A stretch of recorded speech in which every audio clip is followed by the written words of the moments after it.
Bonjour à tous et à toutes, j'espère que vous allez bien. On se retrouve aujourd'hui pour le début d'un nouveau vlog. Alors on est jeudi 11 mars et du coup on est en plein milieu du Brandersaton, en plein milieu du Romantasy Challenge et en plein milieu du Ridaton SFFF.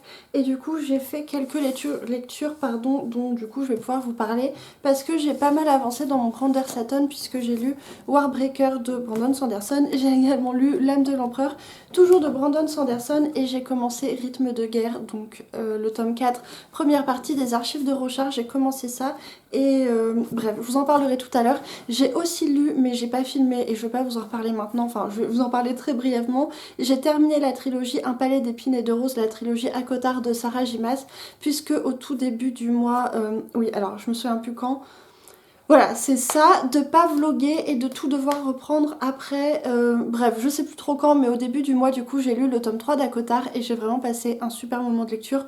Je vais pas épiloguer 150 ans dessus parce qu'il n'y a pas grand chose à en dire en fait, enfin je saurais pas trop quoi en dire. En fait, j'avais lu le tome 2 et j'avais beaucoup aimé le tome 2, du coup j'avais envie d'enchaîner directement sur le 3 et du coup c'est ce que j'ai fait et j'ai vraiment passé un super moment de lecture. Même si j'ai préféré le tome 2 au tome 3, le tome 3 il se lit quand même super bien, c'est super divertissant. À la fin c'est assez épique, il y a des batailles, t'as des rebondissements, t'as des révélations, voilà, c'était assez chouette, j'ai bien aimé ma lecture même si j'ai trouvé quand même qu'à la fin, en fait à la fin du coup il y a tous les héros qui partent un petit peu combattre le grand méchant et j'ai trouvé qu'à la fin il y avait quand même un petit peu, en fait il y a plein de moments où ils sont dans une situation vraiment super précaire et où t'as vraiment peur pour eux, où tu te dis c'est la merde en fait, ils vont pas survivre, ils vont tous clamser, ça va être horrible et en fait t'as un petit peu des solutions de facilité, enfin des solutions. T'as des solutions qui tombent du ciel un petit peu facilement, je trouve, et du coup, voilà, bref, il y a des facilités scénaristiques. Il y en a quand même pas mal à la fin de ce tome 3, mais malgré ça, c'est quand même une fin qui fonctionne super bien parce que c'est une fin qui joue énormément sur l'émotion. Parce qu'il y a, voilà, il y a la bataille, c'est épique, en même temps, il y a du danger, on sent vraiment que les personnages sont en danger, mais bref, il y a énormément d'émotions à la fin, j'ai passé les 50 dernières pages à pleurer. Et voilà, bref, du coup, même si c'est une fin qui a des facilités scénaristiques qui m'ont un petit peu fait tiquer, bah ça a quand même méga bien fonctionné sur moi parce que j'étais totalement à fond dedans, j'étais totalement à fond avec les personnages. J'étais en PLS dès que j'avais peur qu'il leur arrive quelque chose et voilà, bref, j'ai passé un très bon moment de lecture. Donc voilà, bref, et bah du coup maintenant on va pouvoir parler de Brandon Sanderson. Je vous ai dit quel jour on était? Oui, on est jeudi 11 mars, mais je crois que je vous l'ai déjà dit du coup. Oula. Mais bref, alors du coup pour le Brandersaton, et c'est également un livre qui était du coup, en fait c'est un livre que j'ai mis dans tous les challenges. Je l'ai mis dans mon Cold Winter Challenge, je l'ai mis dans le Romantasy Challenge, et il me semble que je l'ai aussi mis dans le challenge Ridaton organisé par Perfect Flow. Donc voilà, bref, du coup ça c'était une lecture commune organisée, enfin c'est toujours parce que c'est encore en cours. Enfin, au moment où je vous parle, c'est encore en cours. Bref, c'est une lecture commune qui était organisée par Morgane de la chaîne Histoire de mots. Et c'était trop bien. Enfin, vraiment, j'ai passé mais tellement un bon moment de lecture sur ce livre. C'était excellent. Enfin, vraiment, j'ai passé un super moment. Et je trouve que le livre est vraiment bon, en fait. Qu'il est vraiment bien construit, qu'il y a vraiment des choses intéressantes, il y a des super réflexions, des trucs vraiment intéressants. Et l'intrigue est bien menée, les personnages sont évoluent. Enfin, c'était vraiment très chouette. Vraiment, c'était un très bon livre et j'ai passé un très bon moment. Je l'ai préféré à Elantris pour plusieurs raisons. J'ai trouvé que celui-ci était plus abouti en fait qu'Elantris au niveau de l'intrigue des personnages et tout. J'ai préféré le rythme de celui-ci. Alors du coup pour l'histoire on va suivre plusieurs personnages et notamment on va suivre deux sœurs qui sont les deux filles du roi du royaume d'Idris, et en fait le royaume d'Idris est accolé au royaume d'Alandren et en fait ces deux royaumes sont en guerre, enfin sont en conflit depuis plusieurs années parce que voilà ils ont un historique, bref c'est la guerre. Et en fait il y a des années les deux royaumes ont conclu un traité et notamment le traité il oblige le roi d'Idris à envoyer sa fille lorsqu'elle aura 20 ans pour qu'elle se marie au, comment il s'appelle déjà, au dieu roi du royaume d'Alandren. Et donc en fait on va commencer l'histoire au moment où la sœur aînée vient juste d'avoir 20 ans et du coup elle va devoir accomplir son destin et partir au royaume d'Alandren pour épouser le dieu roi qui est réputé pour être un tyran. Enfin il y a énormément de légendes qui courent sur ce dieu roi et c'est un royaume. En fait, les deux royaumes sont vraiment très différents l'un de l'autre et notamment ce qui va les distinguer, c'est que la religion d'Idris va leur enseigner que ce qui se passe dans le royaume d'Alandren, c'est amoral, c'est mal. Et du coup, on va suivre ces deux sœurs, les deux princesses. On va suivre Vivenna, qui est l'aînée, qui a été éduquée dès son plus jeune âge pour être envoyée en fait en Alandren. On lui a appris l'histoire, la politique, la géopolitique, l'économie. On l'a vraiment formée, éduquée, préparée pour qu'elle aille en Alandren quand le temps serait venu, épouser le dieu roi, faire des héritiers métier et en fait défendre son pays. Vivenna, c'est également une jeune femme qui est très pieuse, qui vraiment croit aux préceptes de sa religion, qui est très à cheval là-dessus, qui est même qui est carrément obtus, qui est très, voilà, qui a des avis très tranchés. Et c'est un personnage qui est pas franchement hyper agréable au début de la lecture, c'est pas un personnage pour lequel on a beaucoup de sympathie, mais par contre c'est un personnage qui va, voilà, qui va traverser des épreuves assez terribles et qui va beaucoup évoluer. Donc voilà, bref, on suit ce personnage-là, on va également suivre du coup le personnage de Ciri, qui est du coup la plus jeune sœur, qui est en tout point opposée à sa sœur aînée en fait, parce que comme elle, on n'attendait rien de particulier d'elle pour servir le royaume, en fait elle était un petit peu l'enfant bonus quoi finalement, personne n'avait besoin d'elle. Du coup, elle n'a pas eu trop d'éducation. En fait, elle pouvait échapper plus facilement à son éducation, au prêtre. Elle était beaucoup plus libre en fait. C'est un personnage qui est un peu folâtre, un petit peu naïf, qui est très libre et qui est très... J'ai un mot pour la décrire mais j'arrive pas à retrouver ce mot. Mais bref, peu importe, tout ça pour dire que les deux sœurs sont vraiment très différentes l'une de l'autre.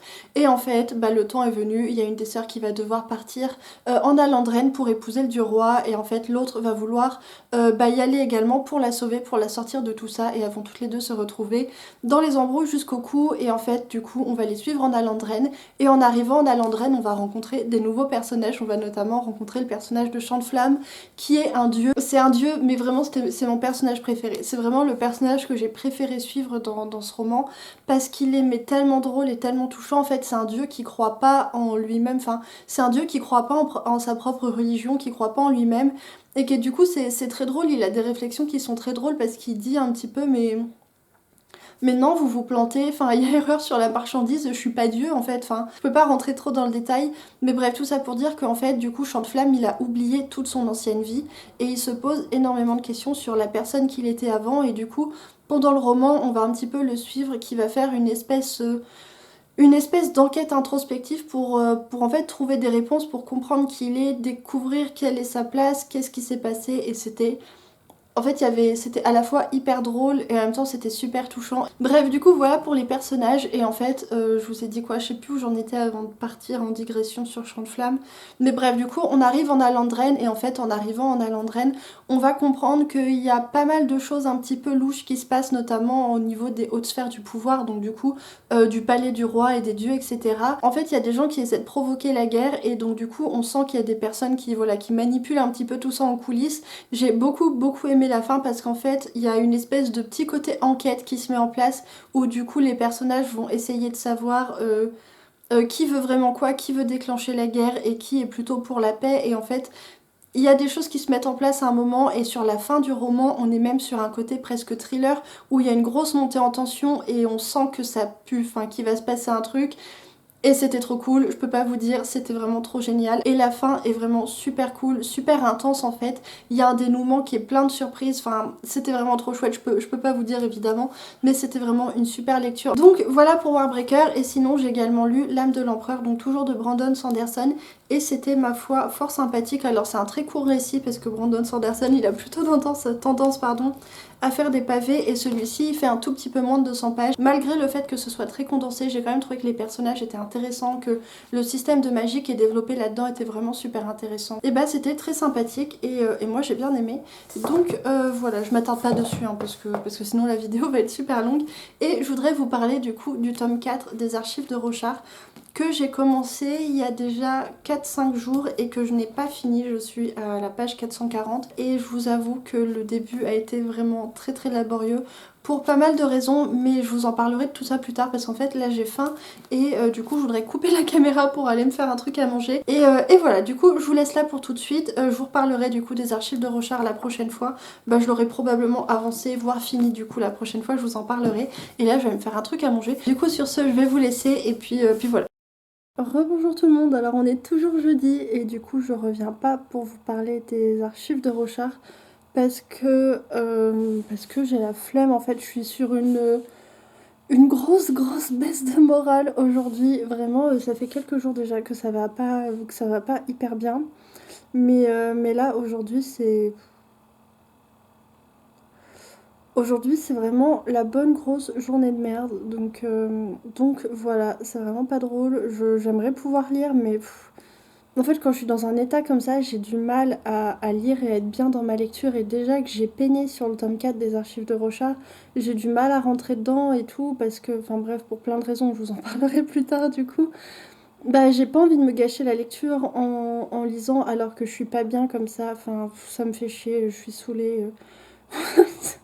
C'est une journée de merde, franchement, c'est une journée de merde. C'est même pas une journée de merde, c'est une semaine de merde. Je pense vraiment que 2021, ça va être encore plus à chier que 2020 pour vous dire. Mais bref, voilà. Du coup, je me suis fait un goûter quand même. Ah, c'est chaud, punaise. Du coup, je me suis fait un goûter. J'ai fait un gâteau au chocolat parce que voilà, quand ça va pas, il y a toujours le chocolat. Au moins, il nous reste ça dans la vie. Donc, je me suis fait un goûter et là, en fait, je vais. Ah, ça fait du bien. Ah, ça, c'est vraiment trop bien. Je sais pas si vous faites ça, vous aussi, avec vos tasses. Mais moi, je colle mes mains sur la tasse. Bon, là, elle est un petit peu chaude, donc pas trop longtemps. Mais tu les colles presque jusqu'à ce que ça fasse mal. Et ensuite, tu mets sur ton visage. Et je trouve ça trop, trop agréable. Surtout, j'ai un peu mal à la tête, du coup. Oh, c'est trop bien.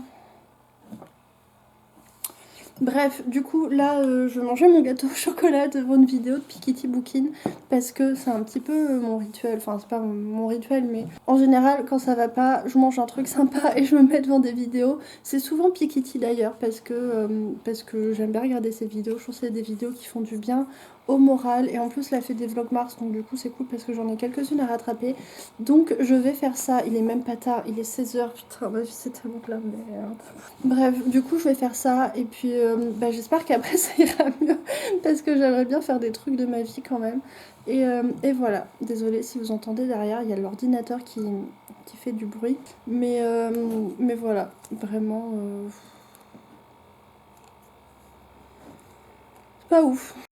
Rebonjour tout le monde, alors on est vendredi et ça va vraiment beaucoup mieux qu'hier.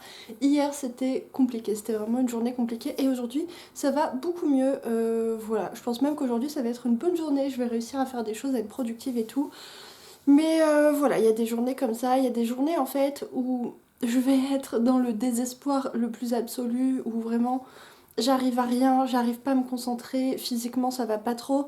Je suis très sur les nerfs, vous savez, c'est cette impression de frénésie et en même temps de désespoir, je sais pas si vous voyez, mais c'est vraiment pas marrant et voilà, il y a des journées qui sont comme ça et qui sont vraiment horribles et il y a des journées qui sont comme aujourd'hui, qui sont normales et où même ça va plutôt bien et où je vois des solutions à mes problèmes et du coup ça c'est des meilleures journées quoi. Bref, donc du coup aujourd'hui ça va beaucoup mieux et normalement j'ai prévu de faire des trucs. Et du coup je vais prendre le temps de vous parler du tome 4 des Archives de Rochard. Alors je l'ai toujours pas terminé, je suis à la page 558 sur 720. Donc voilà, j'approche de la fin quand même, mais je dois bien avouer que ce tome là, c'est clairement pas mon préféré pour plusieurs raisons, pardon, et j'ai vraiment eu beaucoup de mal à rentrer dedans. Donc voilà, je vais pouvoir vous expliquer pourquoi, parce que je pense qu'il y a vraiment plusieurs facteurs qui sont rentrés en jeu et je vais pouvoir vous en parler un petit peu. Alors du coup déjà c'est un livre pour lequel j'avais vraiment beaucoup d'attentes parce que je pense que vous le savez certainement, enfin vraiment les Archives de Rochard c'est certainement ma saga de fantasy préférée et j'avais vraiment super hâte de retourner dans l'univers et continuer cette histoire que j'aime vraiment beaucoup. Et du coup je me suis jetée sur le tome 4 avec énormément d'attentes et c'est vrai, je pense que ma lecture en a un petit peu pâti parce que c'est pas que le livre est mauvais du tout, vraiment le livre est vraiment très bien, mais j'avais beaucoup d'attentes. Et aussi un autre truc qui m'a gênée au tout début de ma lecture, c'est qu'en fait il y a une ellipse temporelle entre le tome 3 et le tome 4 et comme j'avais lu le tome 3 il y a pas très longtemps, quand tu lis le tome 4 pas très longtemps après le tome 3, je trouve qu'il y a vraiment un changement de rythme entre le tome 3 et le tome 4 parce que comme il s'est passé un certain temps entre les événements de la fin du tome 3 et celui-ci, voilà, il y a ce changement de rythme, ce changement de tonalité, il s'est passé des choses pour les personnages, etc. Du coup, c'était assez déstabilisant au début de ma lecture.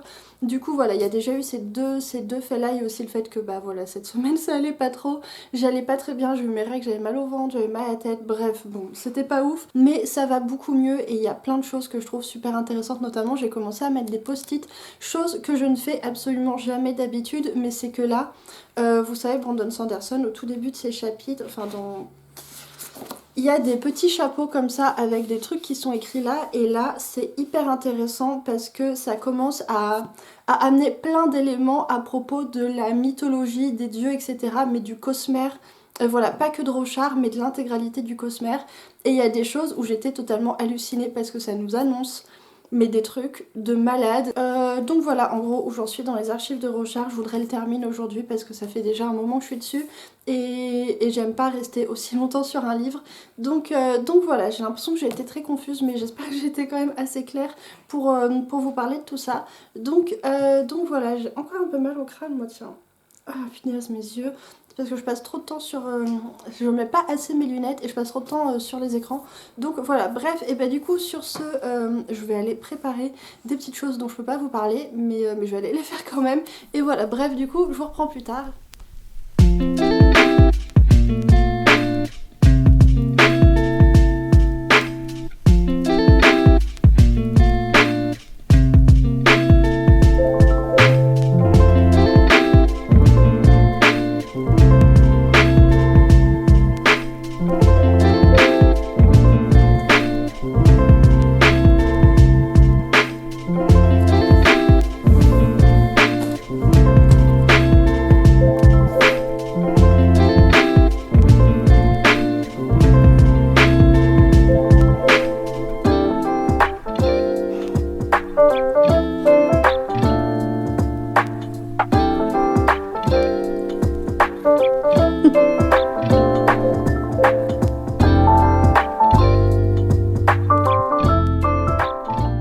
Rebonjour tout le monde, alors on est samedi et hier j'ai terminé le tome 4 des archives de Rochard et j'ai vraiment beaucoup aimé la deuxième partie de cette partie-là, enfin j'ai beaucoup aimé la fin du livre en fait parce qu'il se passait plein de choses, on a vraiment fait un bond dans l'intrigue pardon, et à la fin du tome il se passe des événements vraiment de fou, il y a des rebondissements, il y a des choses qui se passent qui sont hyper dramatiques au niveau de... enfin qui sont dramatiques au sens de... Enfin, il y a des choses horribles qui se passent. Donc voilà, la deuxième partie de cette partie-là, c'est un peu compliqué. En fait, la fin du bouquin était vraiment très cool parce qu'il se passait enfin plein de choses. Mais c'est vrai que comme je vous l'avais dit, bah, j'ai eu vraiment beaucoup de mal à rentrer dans la lecture. Et en fait, je pense vraiment que...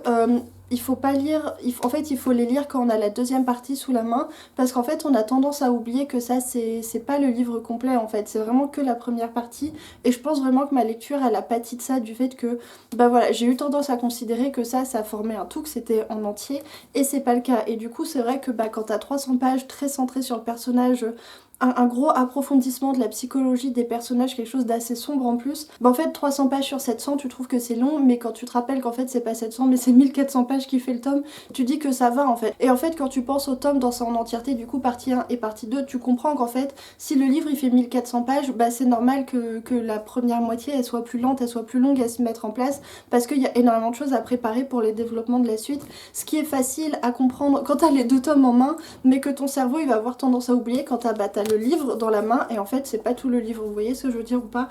Donc voilà, bref, vraiment je vous conseille en fait d'attendre finalement que la partie 2 soit sortie pour lire celui-ci parce que je pense que du coup mon expérience de lecture était pas optimale et je suis désolée, il y a des travaux dehors, j'espère que le bruit est pas trop gênant. Et en plus bah quand on arrive à la fin de ce tome, on est qu'à la moitié en fait, on est coupé en plein milieu du tome et il se passe des trucs de malade et on veut savoir et c'est assez frustrant. Du coup voilà, en vrai c'était très chouette. J'ai eu peur, comme je vous l'avais dit au début de ma lecture, de pas aimer parce qu'on était... voilà, il y avait des trucs, je peux pas vous dire, mais j'ai eu du mal et finalement c'était très cool, on approfondit beaucoup de choses. L'intrigue prend un tour vraiment surprenant et très chouette et voilà, je trouve que dans cette partie là il y a quelques personnages que j'aime beaucoup, qu'on n'a pas vu assez, mais au vu de ce qui se passe voilà, dans la fin du livre, à mon avis la deuxième partie va être oufissime. Donc voilà, je pense vraiment qu'en fait c'est assez typique de Brandon Sanderson. En fait quand j'essaie de réfléchir aux autres tomes des archives de Rochard, c'est vrai qu'à chaque fois la première partie elle est beaucoup plus lente que la deuxième partie où finalement il se passe tout un tas de trucs. Donc voilà, bref, c'était très chouette. Je suis soulagée parce que j'avais eu tellement peur, en fait je voulais tellement l'aimer et quand j'ai commencé à lire et que je voyais que j'aimais pas trop, j'ai eu vraiment peur en fait. Je suis vraiment soulagée de pas avoir perdu mon amour pour les archives de Rochard parce que j'aime tellement cette saga. Et du coup hier soir j'ai commencé une nouvelle lecture, j'ai commencé le tome 2 de la duologie Oraison de Samantha Bailey, qui est un livre en fait dont j'ai lu le tome 1 le mois dernier je crois, et ça avait été une plutôt bonne lecture, enfin une lecture... Enfin, en fait, ça se lit bien, ça se lit vite, c'est pas compliqué. L'univers est assez sympa, mais il y avait quand même pas mal de choses que j'avais pas trop aimé, notamment j'avais pas trop aimé les personnages, j'avais pas aimé la plume, j'avais pas aimé les dialogues. En fait, je crois que c'est un des tout premiers romans de l'autrice et je trouve que vraiment ça se sent que la plume est très jeune et qu'il y a une espèce de sentiment d'artificialité sur les dialogues, qu'il y a un petit souci de rythme. Mais étonnamment, malgré du coup ces petits défauts que j'ai pu vous dire, ça se lit vraiment super bien. Et on plonge dedans, enfin on plonge, on plonge dedans très facilement, donc voilà, je suis assez contente de retrouver cet univers. C'est une duologie, donc en plus c'est cool parce que j'avais pas envie de le laisser trop traîner, parce que voilà, c'est une duologie donc ça se lit vite.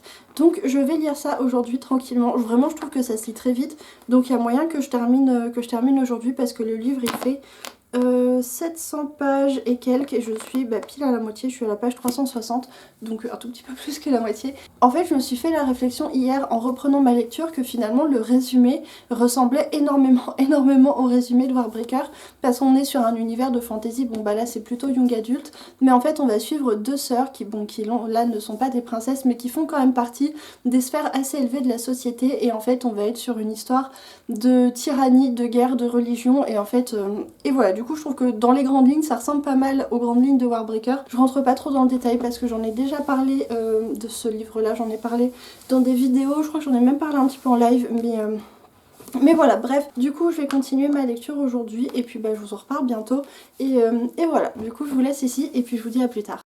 Rebonjour tout le monde, alors on est mardi 16 mars et du coup je voulais vous parler de mes lectures parce que finalement il y a eu un petit changement de programme.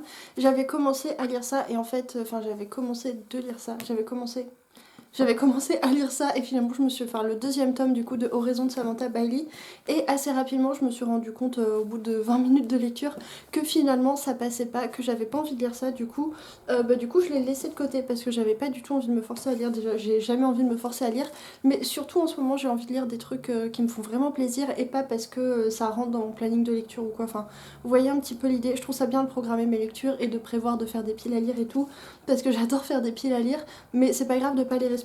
Ça c'était dans toutes mes piles à lire que j'avais faites dernièrement, le Ridaton, le Romantasy Challenge, plein de trucs. C'est aussi un livre que je voudrais lire pour pouvoir valider une catégorie supplémentaire pour le challenge SFFF qui est sur Instagram, le challenge qui est organisé par Mélanie du compte Évasion littéraire. Et en fait si je lis ce tome là ça nous permet de cocher une case et de valider une grille, enfin bref, du coup je voulais le lire pour faire gagner des points à l'équipe, mais en fait mais finalement quand je l'ai commencé ça me disait plus trop, donc du coup je l'ai laissé et à la place j'ai pris Les Seigneurs de Bohème de Estelle Faye, qui est un roman que j'avais très peur de commencer parce que je vous en avais déjà parlé, mais Estelle Faye et moi on partait pas vraiment sur des bonnes bases. Du coup je disais que j'avais pas aimé du coup le premier tome de sa trilogie La Voix des Oracles, donc Tia, que j'avais vraiment...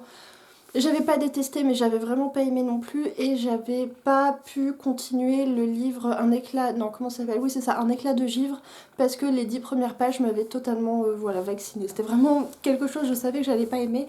Et du coup celui-ci, l'histoire me faisait super envie, j'en avais entendu des super échos, du coup j'avais très envie de le commencer mais j'avais vraiment peur.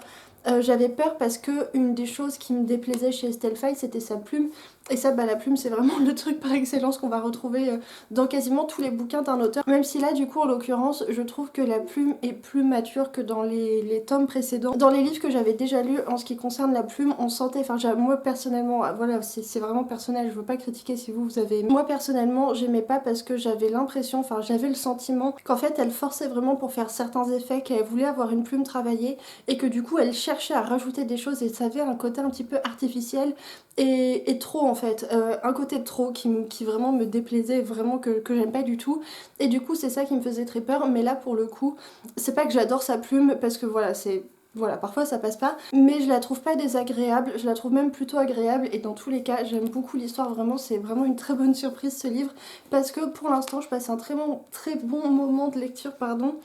Du coup je suis à la page 318 sur 700 et quelques, et j'aime beaucoup, voilà. Alors je lis pas beaucoup en ce moment parce que je me tape des migraines pas possibles, à cause des sinusites d'ailleurs, vous entendez peut-être que je parle du nez, mais... Alors du coup pour l'histoire on est sur un roman de fantasy... assez classique en fin de compte. Je trouve que l'histoire est assez classique. On est sur un empire qui a des conflits internes et qui a des conflits externes, même si pour l'instant on parle pas trop de ce qu'il y a à l'extérieur, on parle surtout de ce qu'il y a à l'intérieur, mais on sent qu'il y a des trucs à l'extérieur, qu'il y a des trucs assez mystérieux de l'ordre un petit peu magique, il y a des vaisseaux noirs au large qui empêchent les bateaux de passer. Bref, on sent qu'il y a des trucs à l'extérieur. On va surtout se focaliser sur les conflits internes et on va suivre plusieurs personnages qui viennent d'endroits différents, qui ont des parcours différents, qui ont des âges différents et qui vont tous se retrouver dans des embrouilles en fait globalement, qui vont se retrouver dans des embrouilles, donc soit qui vont se retrouver dans la résistance, soit qui vont se retrouver en prison, soit qui vont se retrouver dans des mines et qui vont découvrir de la magie, enfin il y a plusieurs types de personnages et en fait tous ces personnages vont assister et conduire plus ou moins par des biais plus ou moins éloignés à la fin de l'Empire et en vérité je peux pas vous en dire plus parce que j'ai pas avancé à ce point là. Pour l'instant où j'en suis, je trouve qu'en fait c'est un livre qui est assez classique dans sa construction globale mais qui a plein de petites originalités et c'est ce qui fait que la lecture est pour l'instant je trouve très agréable. J'aime aussi beaucoup l'ambiance de l'univers, d'ailleurs au tout début du roman je trouvais que ça ressemblait beaucoup au Sorceleur dans, ouais, voilà, dans l'ambiance et dans l'univers parce qu'en fait on commence le roman, on est dans des marécages et il y a un personnage qui va devoir affronter des espèces de créatures, monstres un petit peu des marais et ça faisait vraiment très le Sorceleur, enfin vraiment pour le coup il y avait vraiment cette ambiance là que je trouve très chouette dans Sorceleur et que j'étais contente de retrouver là, même si du coup c'est quand même pas tout à fait la même chose, voilà, c'est pas le Sorceleur mais il y a des choses qui ressemblent parce qu'il y a tout ce côté un petit peu dans le Sorceleur, il y a vraiment l'importance de ce bestiaire, des créatures magiques, des monstres et tout. Et là, c'est pas hyper développé pour l'instant, mais je pense que ça va avoir de l'importance parce qu'il y a des créatures un petit peu dans ce genre-là qui sont évoquées et qui apparaissent parfois dans le récit, des choses assez mystérieuses et je trouve ça vraiment super intéressant. Donc voilà, je saurais pas trop comment expliquer ça, mais je trouve vraiment qu'il y a des petits éléments qui nous plongent un petit peu ou qui font écho vers l'ambiance du Sorceleur. Donc voilà, ça participe aussi au fait que pour l'instant j'aime beaucoup ma lecture et voilà, de toute façon je peux pas vous en dire plus pour le moment. Donc je vais continuer ça aujourd'hui et je vous en reparlerai plus tard. Du coup sur ce, je vous laisse ici et puis voilà, à plus tard.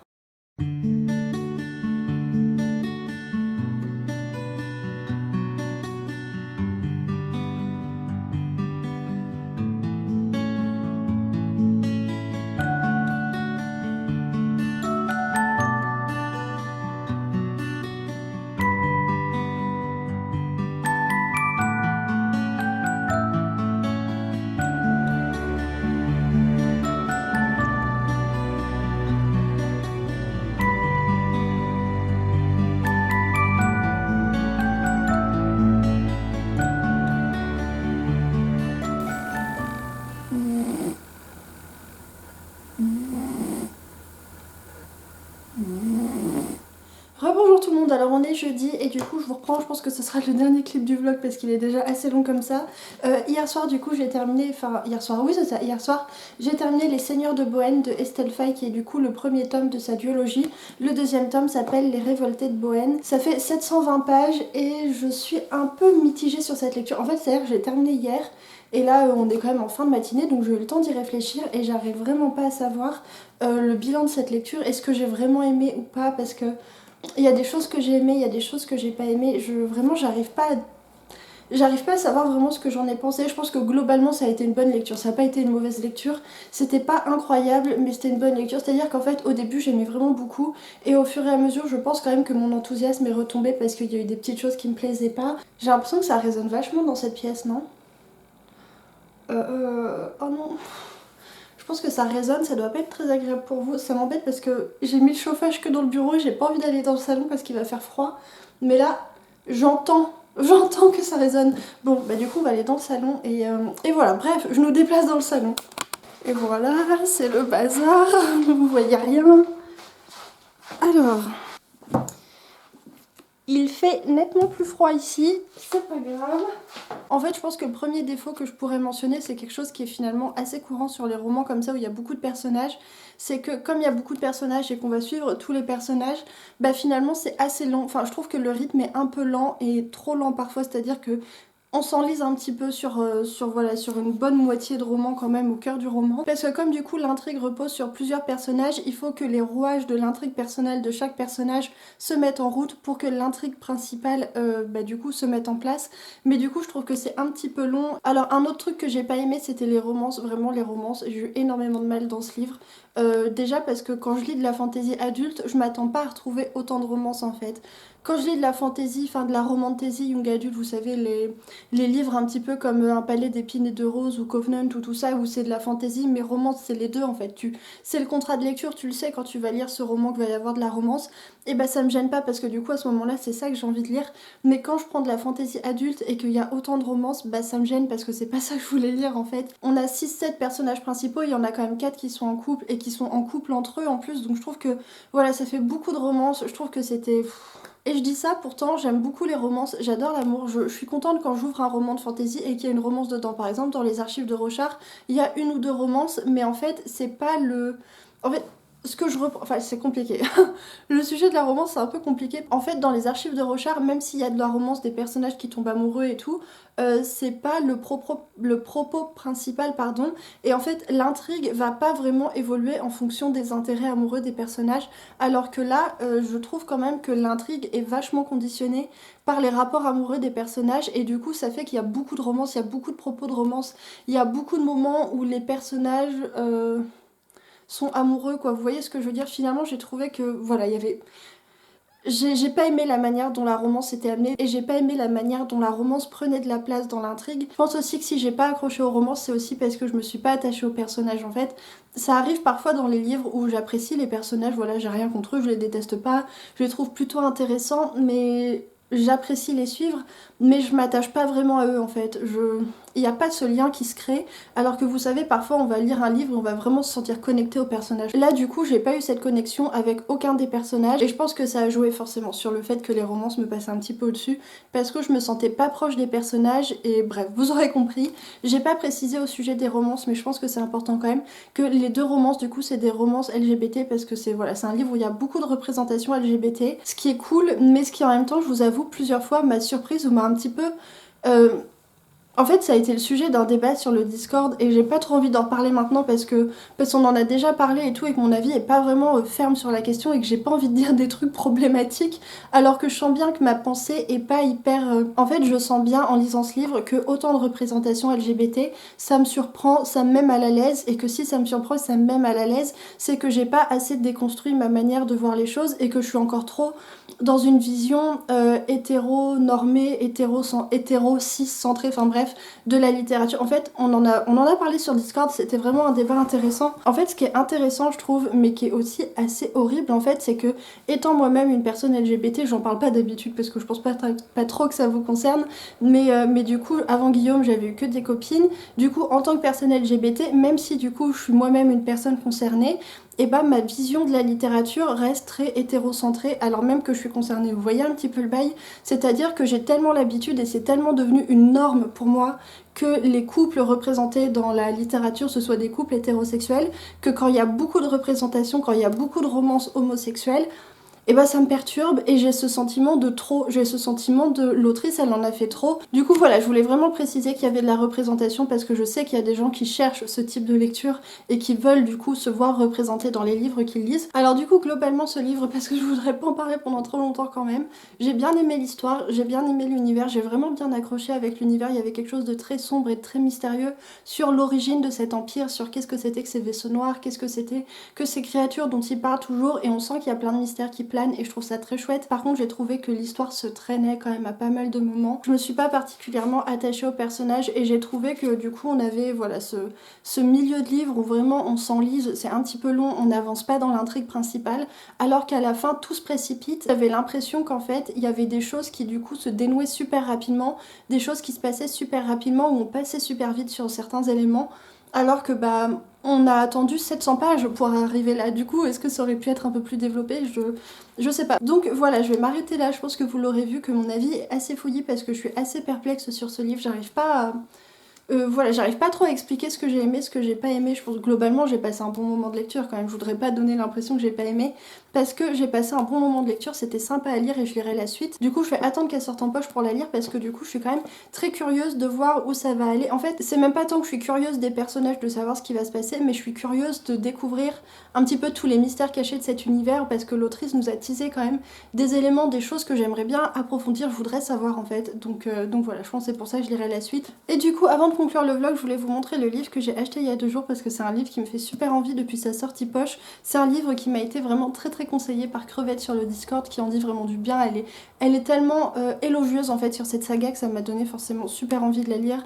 En plus, il y a Rémi également, Rémi du conte L'encre de la magie qui me l'a conseillé. Du coup voilà, bref, je suis allée en librairie et j'ai pris le premier tome de la saga Les Dieux Sauvages de Lionel Davoust. Le premier tome il s'appelle La Messagère du Ciel. C'est une belle brique quand même parce qu'il fait 820 pages. Donc voilà, mais il me fait tellement envie, j'ai vraiment super hâte de m'y mettre. D'ailleurs je pense que c'est le livre que je vais commencer là tout bientôt. Je peux pas vous en dire grand chose pour l'instant parce que je l'ai pas commencé et le résumé finalement vous enseigne pas grand chose. Donc voilà, je vous en parlerai davantage quand j'aurai commencé et voilà. Donc voilà, bah du coup c'est tout pour ce vlog, j'espère que ça vous a plu et voilà, bah du coup sur ce je vous souhaite une bonne semaine, de bonnes lectures et je vous dis à la semaine prochaine pour une nouvelle vidéo.